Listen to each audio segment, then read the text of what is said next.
ஹர ஹர சங்கர ஜய ஜய சங்கர ஹர ஹர சங்கர ஜய ஜய Sankara. All India ரேடியோவில் வேலை பார்த்த விஸ்வநாதன் என்பவருக்கு பெரியவா எப்படி அருள் செய்தார் என்று பார்க்கலாம்.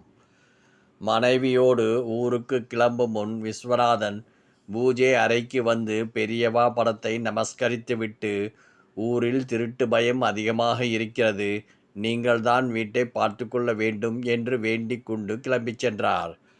போன சில நாட்களில் வீட்டு பூட்டு உடைக்கப்பட்டு பொருட்கள் திருட்டு போயின என்று கேள்விப்பட்டு பதறிக்கொண்டு வீடு திரும்பினார்.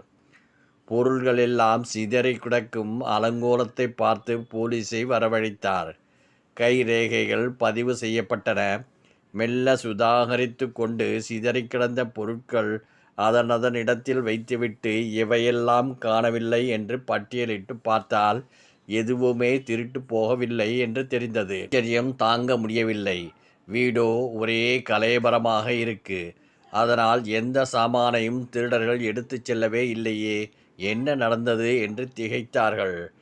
அந்த நேரம் போலீசிடம் ஒரு திருடன் பிடிபடவே விஸ்வநாத ஐயரையும் ஸ்டேஷனுக்கு வந்து விசாரணையில் கலந்து கொள்ள வேண்டுமென்று போலீஸ் கூப்பிட்டது.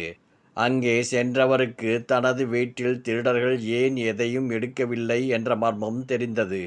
புதிர் விடுபட்டது. திருடன் சொன்னதாவது: நாங்கள் இந்த பெரியவர் வீட்டை கொள்ளையடிக்க நினைத்து பூட்டை உடைத்தது உண்மைதான்.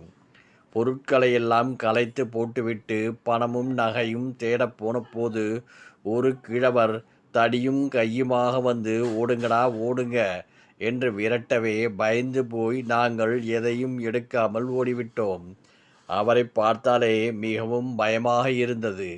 அந்த கிழவர் பக்தர்கள் ஏவலையும் கேட்கும் மகா பெரியவர்தான் என்பதை சொல்லவும் வேண்டுமா? என்றாலும் தம்பதிக்கு ஒரு பெரும் குறை. நாம் தினமும் பூஜை பண்ணுகின்றோம். நம் கண்ணுக்கு தெரியாதவர் இந்த திருடன் கண்ணுக்கு தெரிந்தாரே என்பதுதான் அந்த குறை. இறைவன் திருவிளையாடல் இப்படித்தான் இருக்கும்.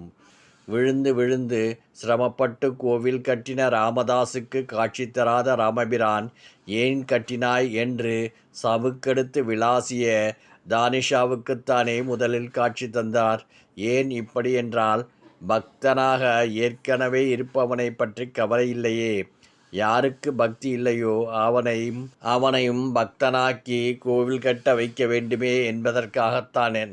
ஹர ஹர சங்கர ஜய ஜய சங்கர ஹர ஹர சங்கர ஜய ஜய சங்கர.